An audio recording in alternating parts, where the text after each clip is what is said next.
معافی مانگوں گا کہ اللہ اسے معاف کر دے۔ انہو کان بی حفیہ، اور جو میرا رب ہے وہ بے بہا رحم کرنے والا ہے۔ حفی کا مطلب یہی ہوتا ہے کہ بے تحاشا، بے بہا اور لامحدود رحم کرنے والا وہ خدا کی ذات ہے۔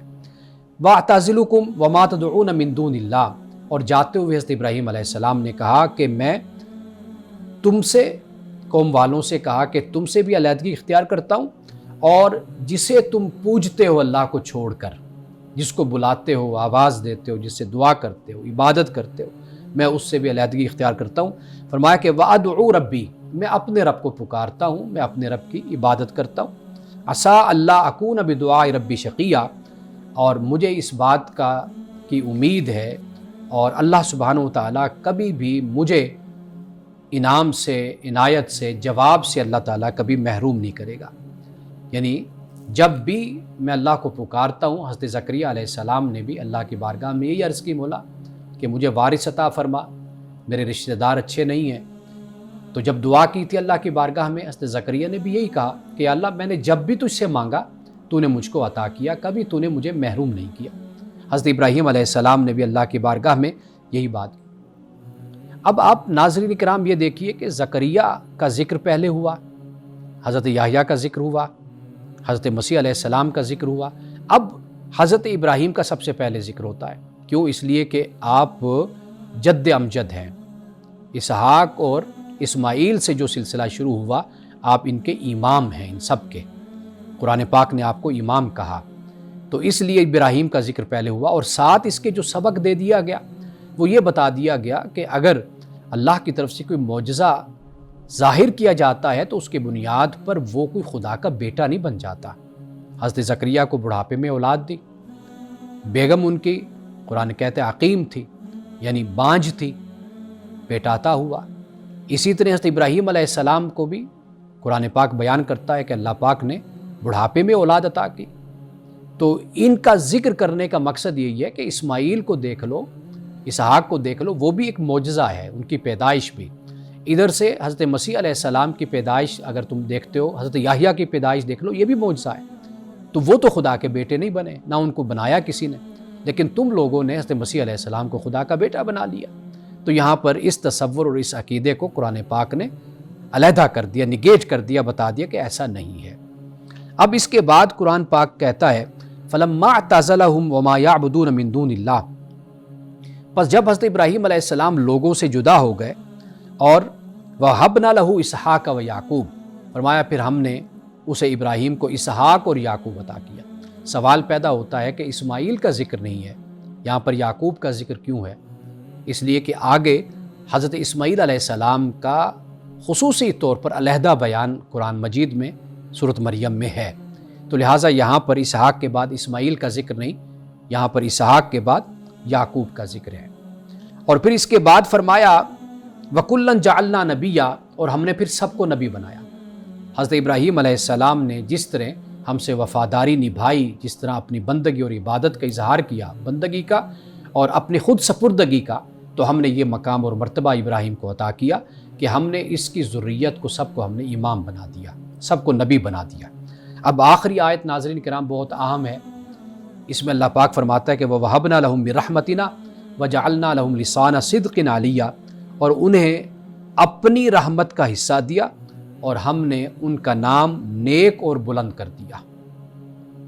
ناظرین کرام، جو لوگ اللہ کے نام پر گمنامی کو قبول کر لیتے ہیں، اللہ دنیا میں ان کو بہت اعلیٰ مقام پر ان کو شہرت عطا کرتا ہے۔ جو لوگ اللہ کے نام پر بے گھر ہو جاتے ہیں، اللہ سبحانہ وتعالیٰ ان کو دنیا اور آخرت میں بہت اعلیٰ گھر ان کو عطا کرتا ہے۔ حضرت ابراہیم علیہ السلام کی زندگی، آپ کی سیرت، آپ کی قربانی ہمیں یہی بتاتی ہے۔ سورۃ الشعراء میں حضرت ابراہیم علیہ السلام نے اللہ کی بارگاہ میں یہی دعا کی تھی کہ اللہ آنے والے لوگوں میں مجھے اچھی شہرت عطا فرما۔ یہاں پر جو لفظ استعمال ہوا لسان، لسان کا مطلب ہوتا ہے تذکرہ، شہرت، اور اس کے ساتھ صدق کا لفظ استعمال ہوا۔ صدق سے مراد یہ ہے کہ جو مستحکم، اچھی، مضبوط، وہ شہرت، وہ عزت، وہ مقام، وہ مرتبہ مجھے آنے والی نسلوں میں عطا فرما۔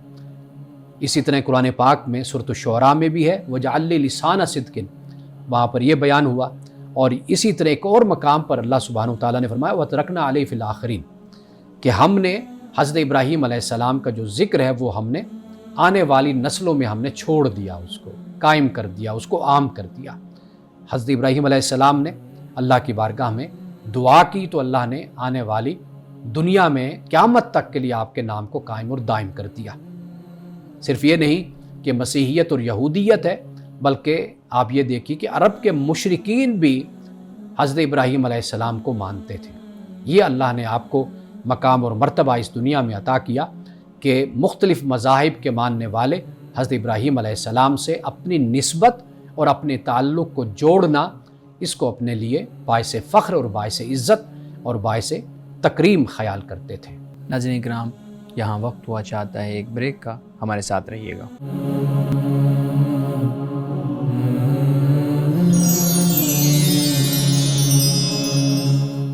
ویلکم بیک ناظرین۔ امان صاحب، اس واقعہ کے بارے میں جو آپ نے ابھی بیان کیا ہے سورہ مریم میں جس کا ذکر ملتا ہے، ایک پورا ایک افسانوی ایک جو ہے نا وہ پورا قصہ بیان کیا جاتا ہے جو ہم نے بچپن میں اپنی کتابوں میں پڑھا کہ حضرت ابراہیم علیہ السلام نے اپنے والد سے بات کرنے کے بعد بتوں کو توڑا، اور پھر ایک کلہاڑا جو ہے یا جس چیز سے انہوں نے توڑا تھا وہ ایک بڑے بت کے کندھے پر رکھ دیا اور اپنی قوم سے کہا کہ اس سے پوچھ لو کس نے توڑا۔ یہ پورا ایک واقعہ بیان کیا جاتا ہے۔ میں چاہوں گا کہ آپ بیان کریں یہ واقعہ قرآن میں ہمیں ملتا ہے، کس طریقے سے اس کو بیان کیا جاتا ہے، اور کیا یہ جو واقعہ ہے یہ سچ ہے؟ دیکھیے، قرآن مجید کا ایک اسلوب، ایک منہج، ایک انداز ہے، وہ یہ ہے کہ چند آیات میں قرآن مجید اس کو بریفلی بیان کر دیتا ہے اجمال کے ساتھ، اور مقام پر پھر اس کو کہیں تفصیل کے ساتھ بھی بیان کر دیتا ہے۔ اب آپ یہاں پہ دیکھ لیجئے کہ قرآن نے بہت اختصار کے ساتھ بیان کیا ہے۔ والد کے ساتھ گفتگو ہوئی، وہ قرآن نے بیان کر دی، قوم کے ساتھ گفتگو ہوئی، اس کو بیان کر دیا، اور بیزاری کا اظہار بھی کیا، عراق سے پھر نکل گئے، پھر وہ سفر آپ کا حقیقت میں جو ہجرت کا ہے وہ پھر آپ کا شروع ہوتا ہے۔ اب قرآن مجید کے جو دیگر مقامات ہیں وہ آپ کی زندگی کے مختلف مواقع پہ جو واقعات ہوتے ہیں ان کو پھر قرآن پاک نے بیان کیا۔ یہ جو کلہاڑے والا واقعہ ہے یہ قرآن مجید نے اس کو 2-3 جگہوں پہ بیان کیا ہے۔ ایک تو غالباً سورۃ الانبیاء ہے یا سورۃ الحج، وہاں پر اس کو سورہ انبیاء میں بیان کیا ہے کہ جہاں پہ قرآن پاک نے کہا کہ جب آپ جوان ہو گئے اور اللہ نے آپ کو رشد سے نوازا۔ اب واضح بات ہے کہ آپ ایک بستی میں رہتے ہیں تو وہاں پر آپ لوگ جب بتوں کی پوجا کر رہے ہیں، عبادت کر رہے ہیں، آپ ان پہ تنقید بھی کر رہے ہیں۔ جیسے اگر ہمارے معاشرے میں کوئی نوجوان ایسا ہے کہ جو لوگوں کو پتہ ہے کہ بھئی اس کے نظریات ایسے ہیں کہ جو ہم سے مختلف ہیں، تو کوئی مسئلہ کوئی پیدا ہوگا تو لوگ کہیں گے یہ اس کی ساری کارستانی ہے، اس نے یہ کچھ کیا ہوگا۔ حضرت ابراہیم علیہ السلام جس طرح ان کو تبلیغ کرتے تھے، ان کو بلاتے تھے، ان کے بتوں پر تنقید کرتے تھے، علل اعلان، جب میلے کا موقع تھا کہ جہاں پر آپ نے کہا بھی میں نہیں جا سکتا، انی سقیم کے الفاظ آتے ہیں کہ میری طبیعت ذرا ٹھیک نہیں ہے اور میرا موڈ نہیں ہے، میں نہیں جا سکتا، تو وہ چلے گئے۔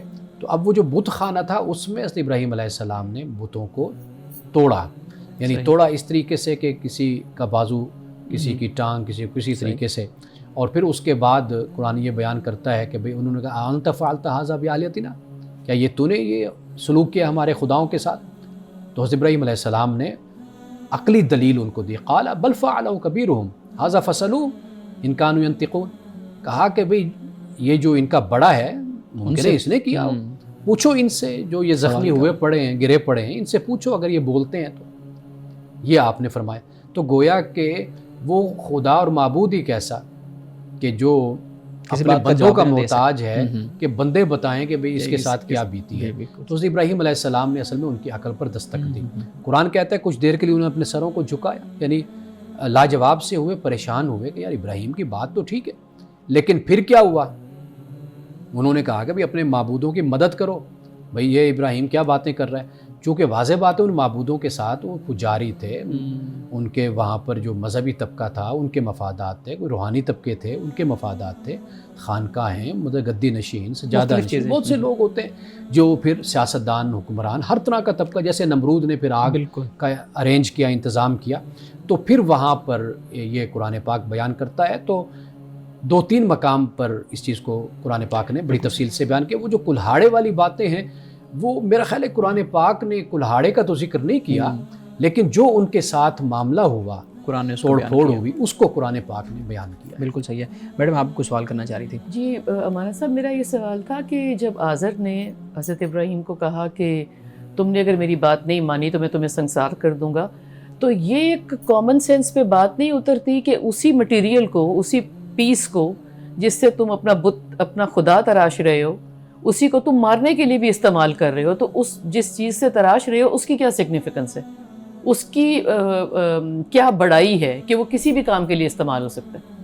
یہ بہت اہم بات آپ نے جس طرف آپ نے اشارہ کیا نا، وہ یہی ہے کہ وہ دو باتیں یہاں سے نکلتی ہیں۔ ایک تو یہ ہے کہ انہوں نے اسی لیے ابراہیم علیہ السلام سے سنساری کا کہا کہ بھئی جس سے بت بنا اسی سے ہی میں آپ کو مار دوں گا، سنسار کروں گا، جس سے یعنی گویا کہ وہ بت کے ساتھ اس کو سنساری کو یا اس پتھر کو تعلق جوڑ کر وہ ابراہیم کو یہی سزا دے رہے تھے کہ جس کا انکار تم کر رہے ہو، جس کو نہیں مان رہے، وہی چیز تمہارے لیے سزا میں بنا دوں گا۔ ایک تو یہ بات ہے، لیکن اس میں بھی اگر کوئی عقل والا ہو تو اس کو بھی یہ بات سمجھ آتی ہے کہ بھئی یہ کیسا معبود ہے کہ جو اپنے عابد کے ہاتھ کا کھلونا بنا ہوا ہے، اور وہ عابد جو ہے وہ اس کو استعمال کر رہا ہے۔ عرب کے معاشرے میں بھی ایسے ہی میں نے گزشتہ پروگرام میں بھی مثال دی تھی کہ جیسے خود ہی آٹے سے، اناج سے معبود بنایا اور راستے میں اس کی عبادت کرتے گئے اور راستے میں اس کو کھا بھی لیا، اور یعنی کہ پتھروں سے بنایا یا جو کچھ بھی، اس کو اپنے استعمال میں بھی لاتے رہے اور ساتھ ساتھ اس کی پوجا بھی کرتے رہے۔ تو یہ انسان، قرآن پاک بھی اس کو بیان کرتا ہے، حدیث میں بھی ہم پڑھتے ہیں، یہ انسان کی پست ترین حالت اور ہے۔ گم گئے اور ٹوٹ گئے تو کہاں اور لے آئیں گے؟ جی جی امانہ صاحب، ایک اور بھی سوال ذہن میں آ رہا تھا کہ آپ نے جیسے وہ دعا ہمیں کافی جگہ پہ ملتی ہے، وَلَمْ أَكُنْ بِالدُّعَاءِ كَرَبِّ شَقِيًّا، کہ میں تجھ سے مانگ کر کبھی نا امید نہیں ہوا۔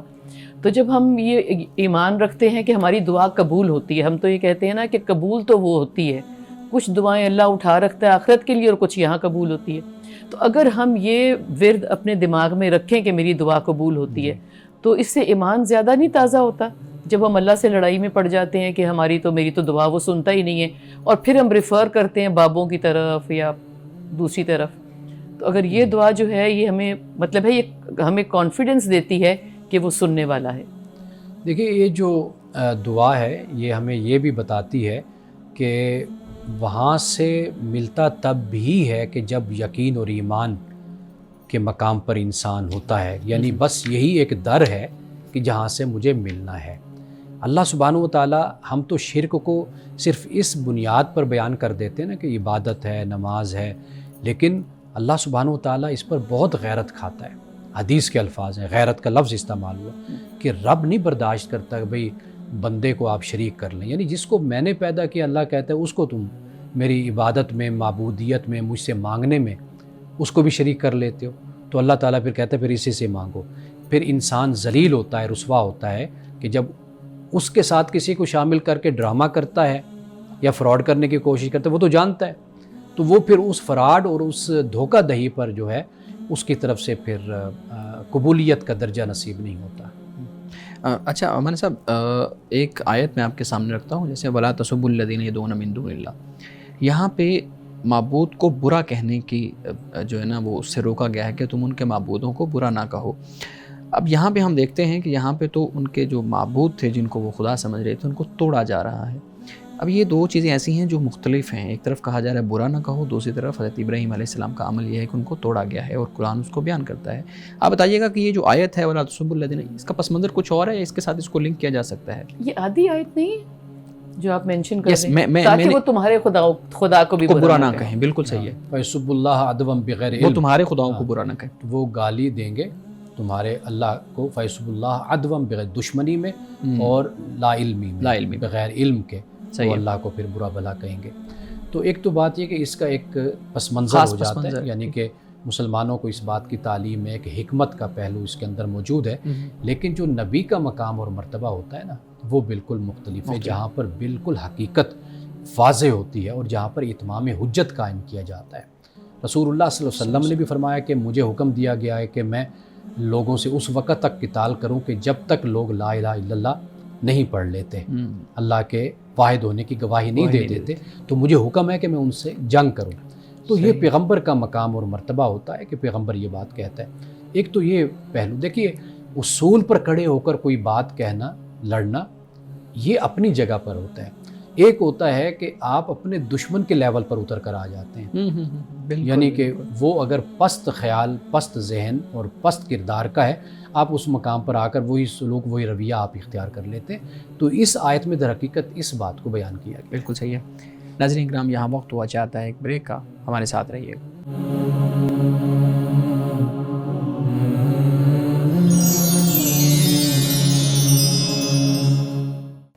ویلکم بیک ناظرین. مولانا صاحب، اس واقعے کے اندر حضرت ابراہیم مخاطب ہیں آزر کے ساتھ. اب یہاں پہ دیکھا گیا ہے کہ یہاں پہ ایک دھمکی کا بھی وہ ہمیں ایک عنصر نظر آتا ہے. حضرت ابراہیم علیہ السلام اتنی بڑی بات کہہ رہے ہیں، وہ بھی ہمیں چیز نظر آتی ہے، اور آگے سے اتنا واضح انکار وہ بھی نظر آتا ہے. لیکن یہاں پہ ایک چیز بہت اہم ہے، جو والد اور اولاد کے درمیان جو ایک تعلق ہے، اور اس تعلق میں جو مکالمے کی بھی کچھ اصول ہیں وہ بھی بیان کیے گئے ہیں. بچے کا والد کے ساتھ بات کرنے کا انداز بھی ہے. آج کے دور میں ہم دیکھتے ہیں کہ بہت سے مسائل میں شادی کے مسائل ہیں، روزگار کے مسائل ہیں، آپسی تعلقات کے مسائل ہیں، والد اور بچے کے درمیان مختلف چیزیں، اختلافات ہو جاتے ہیں. لیکن ان اختلافات کو کس طریقے سے بیان کیا جاتا ہے، کس طریقے سے حل کیا جاتا ہے، یہ بڑا ہی سنگین مسئلہ ہمارے یہاں. اس واقعے سے کیا ہم حاصل کر سکتے ہیں اب، جہاں پہ ایک طرف حضرت ابراہیم علیہ السلام اتنی بڑی بات، دوسری طرف اتنا بڑا انکار؟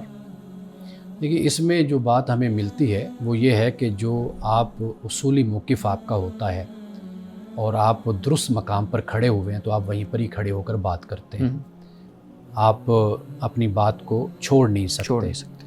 وہ اللہ کا دین ہے، وہ کوئی ایسی بات ہے کہ جو بالکل درست ہے، تو آپ اگر اس سے ہٹیں گے تو آپ خود مجرم بنتے ہیں. قرآن پاک نے والدین کے حوالے سے جو ہمیں تعلیم دی ہے وہ یہ ہے کہ وہ ان جاہداک علی ان تشرک بی ما لیس لک بہ علم، کہ اگر والدین آپ کو مجبور کرتے ہیں کہ آپ شرک کریں تو ان کی آپ نے اطاعت نہیں کرنی. لیکن وصاحبہما فی الدنیا معروفا، دنیا کے معاملات میں آپ ان کے ساتھ اچھے طریقے سے چلتے رہیں. حضرت ابراہیم علیہ السلام نے بھی آپ دیکھ لیجیے یہی اسلوب اختیار کیا. جو اصولی موقف ہے، بات ہے، آپ اس پر ڈٹے ہوئے، اس پر آپ قائم ہیں. لیکن ایسا نہیں ہے کہ کوئی والد کے لیے کوئی آپ نے ایسے الفاظ استعمال کیے ہوں یا کوئی ایسی بات آپ نے کی، وہ بات ہمیں نظر نہیں آتی. تو دنیا کے معاملات میں بھی آج کی اولاد کو اسی چیز کو فالو کرنا چاہیے. یعنی وہ دیکھتے ہیں کہ ہمارے والد جو موقف رکھتے ہیں، جو بات کہہ رہے ہیں، وہ بات درست نہیں ہے، لیکن وہ ان کو اس جگہ پہ کھڑے ہو کر ان کو انذار کرتے ہیں یا ان کو ریئلائز کرواتے ہیں یا ان کو بتاتے ہیں کہ آپ کی یہ بات ٹھیک نہیں ہے. لیکن والد کے کہنے پر یا والدہ کے کہنے پر ہرگز اولاد اللہ کی نافرمانی نہیں کر سکتی. ٹھیک. اچھا، ایک اور چیز بھی ہمیں اس واقعے سے ملتی ہے. حضرت ابراہیم علیہ السلام اپنے باپ کو، آزر کو، وہ بتا رہے ہیں کہ یہ، اور دوسری جگہ پہ بھی ہم نے دیکھا کہ ان کو بتایا جا رہا ہے کہ یہ کیا فائدہ دیں گے تمہیں، جو خود نہیں یہ بتا سکتے کہ ان کو کس نے نقصان پہنچایا ہے، ان کو کس نے توڑا ہے. میں یہ پوچھنا چاہتا ہوں کہ جو خدا کا تعارف ہے وہ انسان کے اندر فطری طور پہ موجود ہے، یا علم کے حصول کے بعد، انفارمیشن کے بعد ایک خاص لیول پہ جا کے پھر خدا کا تعارف انسان کے اندر ہوتا ہے؟ ہم نے کل اس پر حسن اور قبح پہ ہم نے بات کی تھی، یعنی بیوٹی اور اگلینس جس کو کہتے ہیں، یعنی احکام میں خیر اور شر کا پہلو، نفع و نقصان کا پہلو. اس پہ ہم نے کل حجت اللہ البالغہ کی روشنی میں بات کی تھی. اسی میں سے میں ایک بات آپ کو بتا دیتا ہوں. وہ یہ ہے کہ جو خدا کا شعور ہے قرآن پاک کے مطابق وہ انسان میں ودیت کر دیا گیا ہے. ٹھیک، وہ رکھ دیا گیا، پہلے رکھا ہوا ہے، وہ رکھ دیا گیا. آپ تک پیغمبر نہیں پہنچا، آپ پھر بھی اللہ کی بارگاہ میں اس کے جواب دہ ہیں. اور خدا کے شعور کے علاوہ باقی جتنے مسائل ہیں وہ آپ تب مکلف بنتے ہیں جب آپ کے پاس پیغمبر آتا ہے، تعلیم لے کر آتا ہے، اللہ کے احکام لے کر آتا ہے، آپ تب اس کے مکلف بنتے ہیں. لیکن خدا کا جو تصور ہے، خدا کا جو شعور ہے، خدا کو جو ماننا ہے، اور اجمالی طور پر ماننا، یعنی یہ نہیں ہے کہ تفصیل کے ساتھ، وہ تفصیل تو پھر آپ کو پیغمبر بتائے گا نا جی، لیکن اجمالی طور پر اس کو ماننا، یہ آپ پہ، مجھ پہ، سب پہ، خواہ کوئی پہاڑوں پہ رہتا ہے، کوئی جنگلوں میں رہتا ہے، کوئی کہیں پر رہتا ہے، اس تک کوئی پیغمبر نہیں پہنچا، اس پر یہ لازم ہے کہ فطرتی اور عقلی بنیاد پر وہ خدا کے وجود کو تسلیم کرے. ہمارا سب یہ تو قرآن کہتا ہے نا جی، کہ جب آپ نے جب پشت سے نکالی گئی ساری، تو جب آپ نے مان لیا کہ تو میرا رب ہے، انکار کی تو پھر کوئی گنجائش نہیں ہے نا. کئی دفعہ ایسے ہوتا ہے نا کہ انسان انحراف بھی اختیار کرتا ہے، یعنی انحراف سے مراد یہ ہے کہ جیسے شیطان انسان کے ساتھ ہے، اس کا دشمن ہے، وہ پھر اس کو خدا سے دور کرتا ہے، لیکن بنیادی طور پر جو خدا کا تصور ہے وہ انسان کے اندر موجود ہے. یعنی آپ جو خدا کو نہیں بھی مانتے تو او مائی گاڈ تو وہ بھی کہتے ہیں، او میرے خدایا. تو یہ جو تصور ہے اللہ کا، یہ تو ہر انسان میں کسی نہ کسی سطح پر موجود ہوتا ہے، لیکن وہ نہ مانے تو وہ ایک علیحدہ بات. یہ بھی دلیل ہے نا، جب ہم کہتے ہیں کہ شیطان نے مجھے دور کیا خدا سے، یہ بھی تو اس بات کی دلیل ہے نا کہ آپ کو پتہ ہے کہ خدا ہے. جی، یعنی واضح بات ہے کہ جب ایک چیز سے دوسرا اس کو دور کر رہا ہے تو یہ اسی بات کی دلیل بن جاتی جس سے وہ دور کر رہا ہے وہ وجود ہے تو اس سے وہ دور کر رہا ہے. کہتے ہیں نا کہ جو ایتھیسٹ ہے وہ جو سب سے زیادہ خدا کو ماننے والے ہیں، بیکاز وہ ان کا یہ دین وہ اس اقرار پہ کھڑے ہیں کہ وہ نہیں ہے، تو اس کا مطلب ہے کہ ان کو پتہ ہے کہ وہ موجود ہے جو کہ وہ کہہ رہے ہیں کہ نہیں ہے. بالکل صحیح. یعنی اپنی سرکشی یا انحراف کی وجہ سے اس کا انکار کر رہے ہیں. مولانا صاحب کچھ ناظرین کے سوالات بھی ہیں، میں آپ کے سامنے رکھوں گا. کہتے ہیں جی کیا برا خواب دیکھنا مستقبل میں کسی مشکل کی طرف نشاندہی کرتا ہے؟ دیکھیے، پہلی بات تو یہ کہ خواب جو دیکھا جاتا ہے اس کے بہت سے اسباب ہوتے ہیں. انسان کا دن کیسا گزرا، انسان کے خیالات. اب میرے پاس نوجوان بچیاں جن کی شادی ہو گئی، خاوند باہر رہتا ہے یا پاکستان میں ہے تو وہ جوائنٹ فیملی سسٹم میں رہتے ہیں، وہ نفسیاتی طور پر ایسے مسائل کا بیچاری شکار ہوتی ہیں. تو میں ان کو، ایک بیٹی ہیں میری، تو میں ان کو پھر یعنی ایک نہیں کئی بیٹیاں ہیں جو اس طرح مجھے واٹس ایپ پہ میسیج کرتی، تو میں انہیں ہمیشہ اسی بات کی نصیحت کرتا ہوں. ایک تو اپنے ماحول کو بدلیں، کہ جب آپ ایک ماحول میں رہتی ہیں نا تو آپ پریشان ہوتی ہیں، تو تھوڑا سا کبھی اپنے میکے چلا گیا، کبھی اپنی سہیلیوں کی طرف چلا گیا، کبھی ادھر کہیں تھوڑا سا وقت گزار لیا. اس سے بھی انسان جب ماحول بدلتا ہے تو انسان کے اندر ایک فریشنیس سی آ جاتی ہے، ایک انسان تازہ دم ہو جاتا ہے.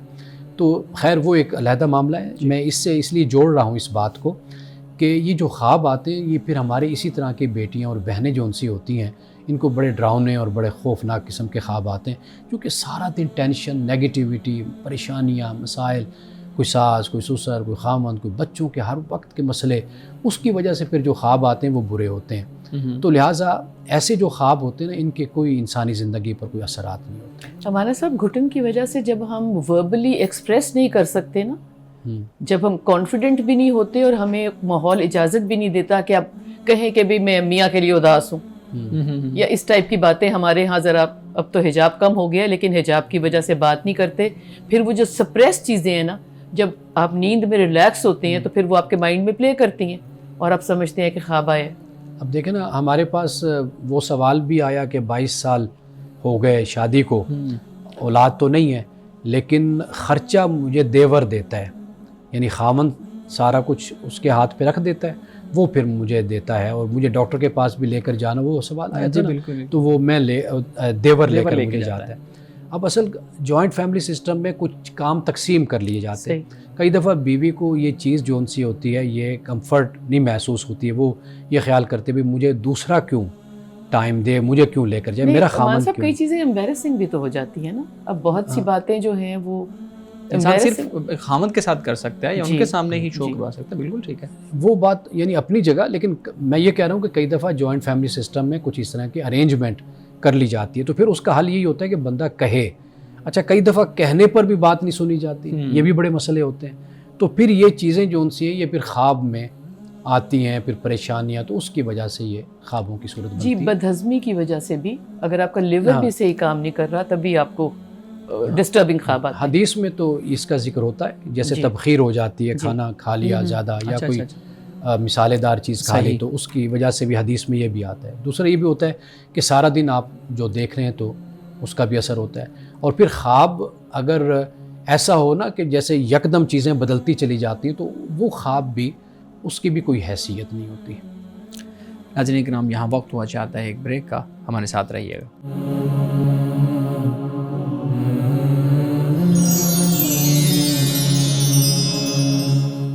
ویلکم بیک ناظرین. جی میڈم، آپ کچھ سوال کرنا چاہ رہی تھی. جی مانا صاحب، میرے پاس ایک سوال تھا. ہم بات کر رہے تھے، میں نے اپنی ایک دوست کو کہا کہ مجھے یہ آیت آج میرے دماغ میں بہت ہے، یہ اللہ نور السماوات والارض، تو میں پڑھ رہی ہوں تو تم لوگ بھی یہ پڑھو. تو اس نے فوراً مجھے پوچھا کہ نور کا مطلب ہے لائٹ.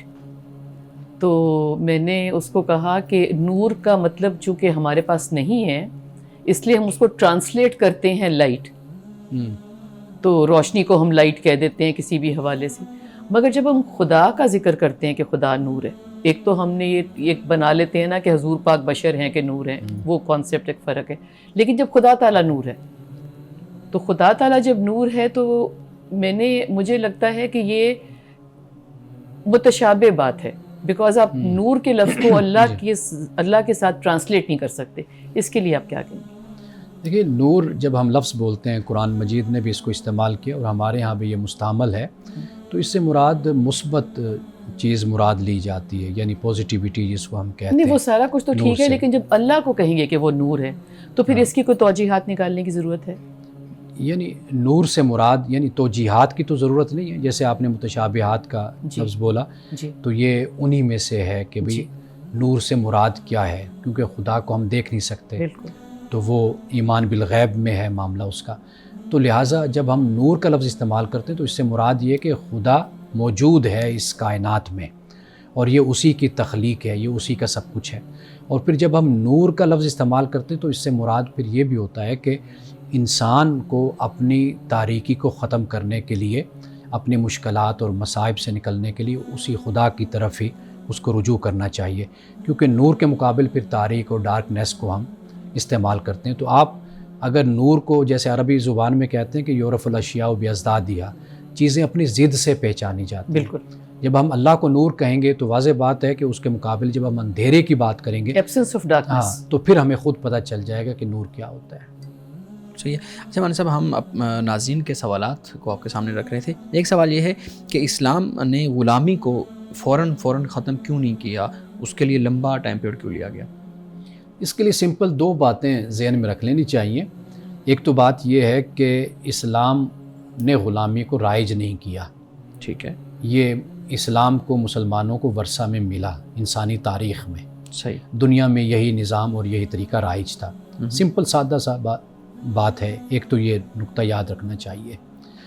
دوسری بات جو یاد رکھنی چاہیے کہ جو ایک انسٹیٹیوشن بن جاتا ہے نا، ایک معاشرے کا رواج بن جاتا ہے، اس کو یکدم کبھی نہیں ختم کیا جا سکتا، ٹھیک ہے۔ یعنی مثال کے طور پر آپ دیکھیے کہ شراب کے لیے قرآن پاک نے 3 درجوں کو بیان کیا نا۔ پہلے کہا کہ بھئی منافع تو بہت ہے اس میں، لیکن ہے یہ بہرحال اسم۔ پھر اس کے بعد قرآن نے کہا لا تقربوا الصلاۃ وانتم سکارا، پھر اس کے بعد قرآن نے کہا کہ بھئی اس سے بچو فاجتنبوہ۔ اب یہ تیسرا حکم نازل ہوا، کیوں؟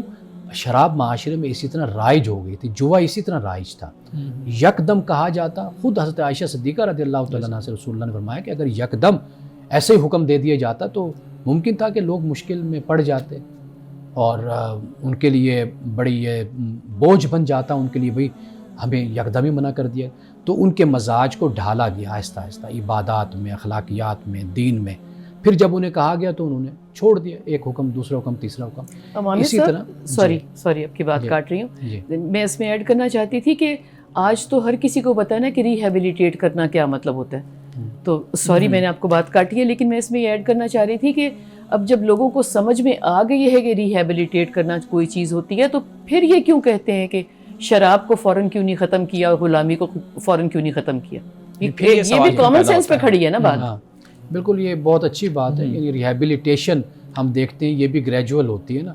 بالکل، تو جب یہ گریجول، یہی معاملہ پھر سوسائٹی کا، معاشرے کا اور افراد کا ہوتا ہے، تو تو وہ غلامی کو پھر چونکہ وہ ایک انسٹیٹیوشن بن گیا نا، تو پھر اس کو گریجولی معاشرے سے اس کو ختم کرنے کی بات کی گئی ہے۔ بالکل صحیح ہے۔ اچھا دوسرا سوال یہ ہے جی، نماز مغرب کا وقت اذان سے لے کے کب تک رہتا ہے، یہ بتائیے گا۔ دیکھیے سمپل اور سادہ سا ہے کہ جو فضیلت ہے اور درجہ ہے وہ تو ہے اول وقت میں، جیسے سورج غروب ہوتا ہے، اذان ہوتی ہے، نماز پڑھ لینی چاہیے۔ لیکن جو ہمارے فقہا نے بیان کیا وہ یہ ہے کہ سرخی ہوتی ہے، پھر اس کے بعد شفق ابید اس کو کہا جاتا ہے، یعنی سرخی کے بعد روشنی، اس روشنی تک کہا جاتا ہے کہ بھئی نماز پڑھ لینی چاہیے۔ بالکل صحیح ہے۔ اچھا اگلا سوال یہ ہے جی، کہتے ہیں جی دفتر میں اذان کی آواز نہیں آتی، ہم لوگ جماعت کے ساتھ نماز ادا کر لیتے ہیں، تو اس صورت میں جماعت ہو جاتی ہے یا نہیں؟ یہ بالکل نماز ہو جاتی ہے، کوئی فرد بھی نماز پڑھتا ہے اذان کو سنے بغیر تو پھر بھی ہو جاتی ہے۔ اگر جماعت میں اذان نہیں ہوئی یا تکبیر بھی نہیں پڑھی جاتی پھر بھی نماز ہو جاتی ہے، نماز ہو جائے گی۔ باقی یہ ہے کہ ناپسند کیا گیا اس بات کو، واضح بات ہے، آپ اذان دیتے ہیں، اعلان اناؤنسمنٹ ہے، لوگوں کو پتہ چلتا ہے بھئی نماز کا وقت ہے۔ دوسری بات یہ کہ تکبیر پڑھتے ہیں، تو یہ ایک جو مروج طریقہ ہے، سنت طریقہ ہے، وہ تو یہی ہے۔ باقی جو نماز ہے اگر اس کے بغیر کوئی پڑھتا ہے تو وہ ہو جائے گی۔ مانا صاحب کچھ لوگ یہ بھی مانتے ہیں نا کہ ایک نماز کا وقت مطلب فجر کو چھوڑ کے ایک نماز کا وقت دوسری نماز کے وقت تک رہتا ہے، تو میرا یہ سوال ہے کہ میرا یہ خیال ہے کہ رہتا تو ہے، لیکن ظاہر ہے بیسٹ بات ہے کہ اول وقت میں پڑھنی چاہیے، تو اگر ایک نماز کا وقت جب ختم ہو جاتا ہے اور دوسری نماز کا وقت ابھی ہے تو یہ بیچ کا کیا وقت ہے؟ یہ دو سوال ہیں۔ یعنی بیچ کا وقت یعنی جب آپ نے ظہر کی مثال کے طور پر، یا جیسے عصر کا ٹائم ہے اور مغرب کا وقت ہے، اب وہ جو درمیان کا وقت کہا جاتا ہے نا، اس کے بارے میں حضرت عائشہ صدیقہ رضی اللہ تعالیٰ عنہ نے یہی فرمایا کہ جیسے سورج طلوع ہو رہا ہے، سورج غروب ہو رہا ہے، تو اس وقت ایک قوم تھی کہ جو سورج پرست تھی، تو وہ اس وقت سورج کی، ڈوبتے سورج کی عبادت کرتی تھی، پوجا کرتی تھی، تو اس لیے رسول اللہ صلی اللہ علیہ وسلم نے اس سے منع فرمایا۔ یہ وجہ بیان کی جاتی ہے کہ کہیں ایسا نہ ہو کہ اس وقت تم بھی سجدہ کر رہے ہو۔ لیکن میں ذاتی طور پہ سمجھتا ہوں، اور یہ رائے میں نے علماء کی پڑھی ہے، کہ اب جو معاملہ ہے، یعنی فقہائے کرام نے تو احتیاطاً اس کو بیان کیا ہے، لیکن اگر کوئی شخص پڑھتا ہے بجائے اس کے کہ وہ قضا کر دے، نماز کو چھوڑ دے، تو وہ اس کو پڑھ لینی چاہیے ایسے وقت میں نماز۔ نہیں تو جو کہتے ہیں کہ ایک نماز کا وقت دوسری نماز کے وقت تک رہتا ہے، اس کے بارے میں آپ کیا کہیں گے؟ میں وہی بیان کر رہا ہوں نا جی، کہ ایک تو یہ ہے نا کہ کوئی وقت نہیں ہے، تو ایسا کوئی تصور نہیں ہے، یعنی عصر اور مغرب کے درمیان کوئی وقت ایسا نہیں ہے جب آپ کہیں جی کوئی وقت ہی نہیں ہے، وہ وقت ہے، وہ عصر کا ہے یا وہ مغرب کا وقت ہوتا ہے، ٹھیک ہے، یہ ہے۔ لیکن منع اس لیے کیا گیا کہ بھی سورج غروب ہو رہا ہے، تو اس وقت جو سورج پرست تھے وہ عبادت کرتے ان کے ساتھ مشابہت نہ ہو جائے، اس مشابہت سے منع کرنے کی بنیاد لیکن اب پر تو ہے۔ سورج پرست ہے ہی کوئی نہیں کوئی نا، نہیں تو ہے، یعنی اب جو مسلمان نماز پڑھے گا، واضح بات ہے کہ بہتر یہی ہے کہ بجائے اس کے کہ نماز کو چھوڑے، نماز ادا کر لے۔ اور امانت صاحب یہ بات بھی ہے نا کہ جن کی فجر قضا ہو جاتی ہے وہ اس کو روٹین نہ بنائیں، جب بھی اٹھے پڑھ لیں۔ جی دیکھیں، نماز کو چھوڑنے کی روٹین یعنی یہ تو نہیں، وہ تو چھٹ گئی نا، آپ کی فجر تو چھٹ گئی نا، اتفاقاً، جیسے غفلت میں انسان سویا رہا، کافی زیادہ وقت گزر گیا، تو پھر یہ ہے کہ اٹھ کر وہ جب چاہے نماز پڑھ لے۔ بالکل صحیح۔ اچھا مولانا صاحب، ایک اور سوال بھی ہے، وہ کہتے ہیں جی میت پہ جو اظہار غم کی حدود ہیں، ایام کا میرے خیال میں وہ پوچھ رہی ہیں، وہ کیا ہے؟ 3 دن کا ذکر ہمیں احادیث میں آتا ہے، اور آپ علیہ الصلوۃ والسلام اور جو صحابہ کا طریقہ ہمیں منقول ہے وہ یہی ہے کہ جیسے بے صبر پن کا مظاہرہ ہوتا ہے کہ انسان اس حد تک رویا کہ اپنے گالوں کو نوچنا شروع کر دیا، تھپڑ مارنا شروع کر دیا، کپڑے پھاڑنا شروع کر دیے، یہ طریقہ کار اسلام میں پسندیدہ نہیں ہے۔ تعلیم اسی بات کی ہے کہ جو ایک انسان ہونے کے ناطے انسان کو رونا آتا ہے اس کی تو اجازت ہے، لیکن اس سے زیادہ جو مظاہرہ کرنا ہے یہ ایک مومن کے وقار کے خلاف ہے۔ بالکل صحیح۔ آج کی حدیث مبارکہ بیان کیجیے گا۔ حضرت عائشہ صدیقہ رضی اللہ تعالی عنہا سے یہ روایت ہے، اور یہ ناظرین کرام بہت اہم یہ روایت ہے۔ آپ فرماتی ہیں کہ مینا یعنی زمانہ حج میں میرے پاس 2 لڑکیاں بیٹھی ہوئی گا رہی تھیں اور دف بجا رہی تھیں اور کھیل کود کر رہی تھیں۔ نبی اکرم صلی اللہ علیہ وسلم چادر اوڑے ہوئے آپ آرام فرما رہے تھے۔ اتنے میں حضرت ابو بکر صدیق آپ تشریف لے آئے۔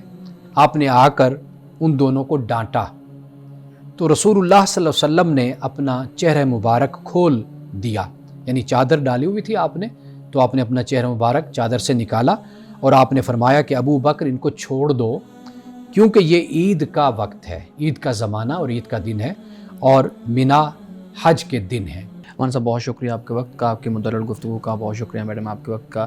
ناظرین کرام، اس دعا کے ساتھ اپنے پروگرام کا اختتام کریں گے۔ اللہ رب العزت حسن کلام اور تاثیر کلام عطا فرمائے، ہماری زبان کی گروں کو کھول دے اور سننے والوں تک خیر کا پیغام پہنچے۔ اجازت دیجیے، خدا حافظ۔